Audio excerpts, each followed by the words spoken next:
If you've ever taken a stats class, or really any math or science class, you've definitely seen this shape before. It's the famous bell curve. It's probably the single most important, most fundamental shape in all of statistics. And today, we're going to break down exactly what makes it tick. But that leads to the big question, right? Why this shape? Why does the bell curve pop up over and over again, describing everything from test scores to people's heights to, well, just about everything? That's the mystery we're going to unravel together. So here's our game plan. We're actually going to start with a much simpler shape, a rectangle, to learn one absolutely critical rule. Then, we'll use that rule to build up to the bell curve, check out its official properties, and finally, show you why the whole secret to understanding it is the concept of area. Okay, I know it sounds a little weird, but to really understand the bell curve, we have to start with the simplest shape there is, a plain old rectangle. This is what we call a uniform distribution, and trust me, it's the perfect training ground to master the one big idea we're going to need for everything else. So what in the world is a uniform distribution? Well, it's just any situation where every possible outcome has the exact same chance of happening. Think about it like this. Say a computer generates a random number between 0 and 30. The chance of getting a 5 is the same as getting a 12, which is the same as getting a 27. Every number is on a level playing field. And when you graph that, you don't get a curve at all. You just get a flat top, a rectangle. All right, and this brings us to the most important concept of this entire explainer. So if you remember one thing, make it this. For continuous data, that's data where you can have any value in a range, we find probability by calculating the area. Not the height, not a single point on a line, but the area of a slice of the graph. Let that sink in. Area equals probability. That is our golden rule. Now, this golden rule has a few conditions. First, the total area under the entire graph has to equal 1. That just means there's a 100% chance of getting some outcome. Make sense? Second, the height of the graph can't be negative. And third, this one is super important. We can only find the probability for an interval, a range between two numbers. For our simple rectangle, the height is a piece of cake to figure out. It's just 1 divided by the total range of the data.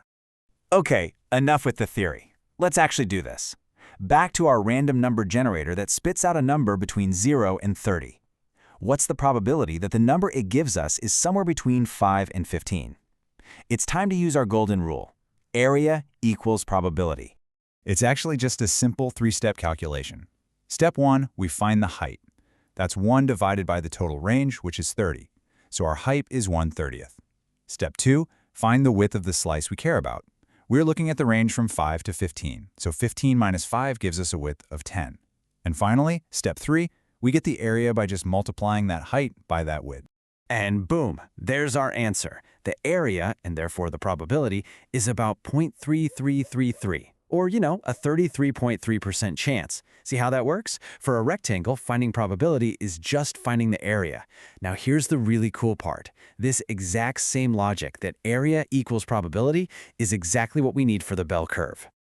All right, so now that we've got a handle on this whole area thing using a simple rectangle, it's time to meet the main event, the normal distribution. That's the official fancy name for the bell curve. And as you're about to see, it's really defined by just two simple controls. Every single normal distribution in the universe, no matter what it's for, is built from just two settings. Think of them like control dials. The first dial is the mean, which we write with the Greek letter mu. This is just the center of your data. If you change the mean, the whole curve just slides left or right on the graph. The second dial is the standard deviation, or sigma. This one controls the spread. A big standard deviation gives you a short, wide curve. A small one gives you a tall, skinny curve. That's it. That's the whole recipe.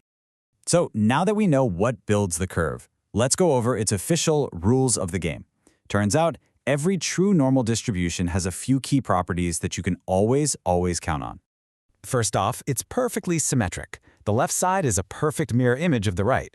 Second, it has only a single peak, and that peak is always right at the mean. In fact, for a normal curve, the mean, median, and mode are all the exact same number. Third, it has these two cool spots called inflection points. Think of them as the shoulders of the curve, where it changes from curving down to curving out. And these always happen at exactly 1 standard deviation away from the mean. And finally, the curve is asymptotic. That's a fancy word that just means the tails get closer and closer to the bottom line forever, but they never, ever actually touch it. And this brings us right back to where we started, back to our golden rule. We learned that area equals probability with our simple little rectangle. Now we're going to apply that exact same idea to the bell curve and see why it is the absolute key to everything. This leads to a really wild, kind of mind-bending idea. What's the probability of getting exactly one specific number? Like, what's the chance someone's height is exactly 5'10", 0.0000 repeating forever? Well, the probability is basically 0. Why? Because there are an infinite number of other possibilities that are ridiculously close, like 5'10.0001. A single exact point is like a line with no width, so it has no area. So here it is, the big, critical takeaway. Just like with our rectangle, we can't find the probability of a single exact point on a normal curve. It's just not possible.